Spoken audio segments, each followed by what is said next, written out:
Olá, pessoa concurseira, olha só o erro que eu encontrei em um filtro de uma famosa plataforma de concursos. Vamos brincar de jogo dos 7 erros. Vou te dar um tempinho para você descobrir aqui qual que foi o erro na seleção, nas opções de filtro aqui dessas questões. Pois é, você percebe que existe uma incoerência quando eles colocaram o segurado facultativo aqui como uma espécie, como uma categoria de segurados obrigatórios do RGPS. Então vamos aproveitar essa oportunidade para te deixar afiado em segurado facultativo e preparado para qualquer questão de qualquer banca. Vamos nessa? Olá, meu nome é Teodoro, podem me chamar de Theo, sou advogado, servidor público e professor de Direito Previdenciário e vou te acompanhar nessa jornada até a tua posse naquele cargo público dos teus sonhos. E por que a classificação daquele filtro está errado, está equivocado? Porque o segurado obrigatório é aquele que se filia ao RGPS, ao Regime Geral de Previdência Social, por força de lei. Então é aquele empregado que geralmente a gente conhece como CLTista, é o empregado doméstico, é o trabalhador avulso, enquanto que o segurado facultativo, ele se filia ao RGPS por vontade própria. E quem são esses segurados facultativos? São aqueles que não exercem atividade remunerada ou então que não se enquadre como segurado obrigatório do RGPS. Ele tem que ter pelo menos 16 anos. Ou seja, o segurado facultativo não é uma categoria de segurado obrigatório, um subtipo de segurado obrigatório. Ele representa uma porta de entrada diferente ao RGPS. Eu sugiro fortemente que você vá lá e consulte o artigo 11 do Decreto 3048 de 99, que é o nosso regulamento, que é o regulamento da Previdência Social. Lá vocês vão checar a definição do segurado facultativo.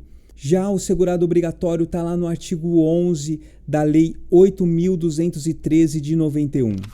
Então, reforçando aqui que o segurado facultativo é aquela pessoa de 16 anos ou mais que não esteja trabalhando em uma atividade que o torne obrigatório, que a sua filiação não seja obrigatória ao Regime Geral de Previdência Social, ao RGPS. Então nós estamos falando aqui, por exemplo, do estudante, da dona de casa, daquele síndico que não é remunerado.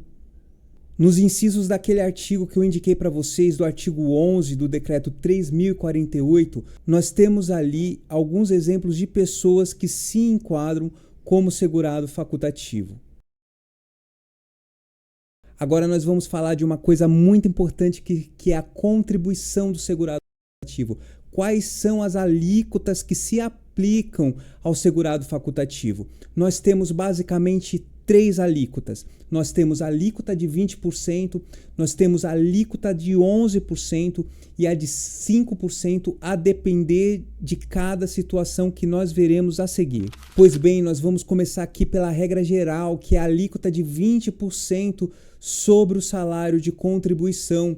E aqui tem um intervalo muito importante, 20%, e ele não pode ser menor do que o salário mínimo e também não pode ser aplicado num salário de contribuição maior do que o teto máximo da Previdência Social. Recapitulando, essa alíquota de 20% será aplicada sobre o salário de contribuição entre o salário mínimo e o teto máximo. A segunda alíquota que vocês anotarão aí no seu caderninho é a alíquota de 11% sobre o salário mínimo. E essa alíquota veio exatamente para ampliar a proteção da Previdência Social para aquelas pessoas que, porventura, não tenham condições de contribuir na alíquota de 20%.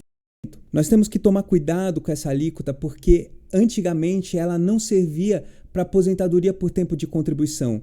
A pessoa teria que contribuir mais 9% para completar os 20%, para que ela tivesse direito a contar aquela contribuição para tempo de contribuição na aposentadoria. Mas depois da emenda 103, a regra de aposentadoria por tempo foi extinta. Então essa limitação perdeu a relevância prática. É só a gente dar uma olhada, é só nós darmos uma olhada lá no inciso 1º, parágrafo 2º do artigo 21 da Lei 8.212. Então anotem aí no seu caderninho, gente. para aquelas pessoas que estão com direito adquirido para aposentadoria por tempo de contribuição, ou então para aquelas que estão com direito adquirido para as regras de transição, precisa complementar para 20% se porventura aqueles meses, aquelas competências, elas estiverem contribuído sob a alíquota de 11%, ou seja, elas complementarão 9% se quiserem contar aqueles meses como tempo de contribuição. E da mesma forma, para a certidão de tempo de contribuição, que é simplesmente levar o tempo de RGPS lá para o regime próprio, para o regime dos servidores públicos, ela também precisará complementar para 20%. E finalmente nós temos o facultativo de baixa renda, que ele contribui na alíquota de 5%. E quais são os critérios de elegibilidade para contribuir nessa alíquota de 5%? É qualquer pessoa que contribui? Não, ela é exclusiva para quem se dedica ao trabalho doméstico na própria residência, não tem renda própria e tem renda familiar até 2 salários mínimos. Ela precisa estar com CAD único ativo. Tá? Deem uma olhada lá na linha B do inciso 2 do parágrafo 2º do nosso artigo 21, lá da nossa lei 8.212, que é o plano de custeio da Previdência Social. Se a pessoa precisar levar as contribuições que estão sendo submetidas às alíquotas de 5% ou 11%, se elas precisam elevar para 20%, existe a complementação prevista no parágrafo 3º do artigo 21 da Lei 8.212. Período de graça do segurado facultativo é um tema que quase não cai nas provas, despenca, é um tema queridinho das bancas examinadoras. Então, por quanto tempo o segurado facultativo mantém a qualidade sem precisar contribuir? Porque esse período em que o contribuinte, em que o segurado mantém a qualidade, mesmo sem verter contribuição ao RGPS, nós chamamos de período de graça. Pois bem, quanto tempo que é o período de graça do segurado facultativo? Anotem, gente, 6 meses ele tem após parar de contribuir. Pessoal, um ponto de atenção aqui muito importante. Ao segurado facultativo não se aplicam aquelas prorrogações que se aplicam ao segurado obrigatório. Ou seja, os 12 meses automáticos, aqueles outros 12 meses que a pessoa registrar o desemprego no Ministério do Trabalho também tem direito, aumentando para 24 meses, ou a prorrogação de mais 12 meses, se a pessoa tiver 120 meses de contribuição sem perder a qualidade de segurado.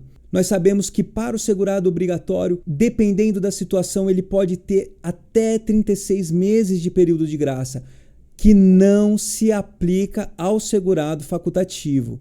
Anotem isso com muito carinho. Pessoal, pegadinhas clássicas de concurso público. Aquele estudante maior de 17 anos, ele pode se filiar como segurado facultativo? Sim, nós vimos que a filiação se dá a partir dos 16 anos. Aquela dona de casa que recebe aluguel, ela pode contribuir como facultativo na alíquota de 5%? Não, porque ela está recebendo renda, ela está auferindo renda, já descaracteriza ela como segurado facultativo. E aquela pessoa que trabalha como CLT, ele pode complementar a renda para se aposentar com um salário mais alto, contribuindo como facultativo? Não pode, porque a partir do momento que ele está numa afiliação que o torne, que ele está numa atividade que o torne obrigatório, numa filiação obrigatória ao RGPS, no caso aí, como na categoria de empregado, também afasta a possibilidade de contribuição como segurado facultativo. Pois bem, meu querido, minha querida, quero te parabenizar por chegar ao final dessa aula. E saiba que esse erro de classificação é muito comum e derruba muita gente. E o fato de você dominar o segurado facultativo, se cair esse tema na tua prova, você já vai encarar com muito mais segurança. Tá bom? Então que Deus abençoe os teus estudos, a tua jornada, a tua preparação e nos vemos até a próxima aula. Um grande abraço.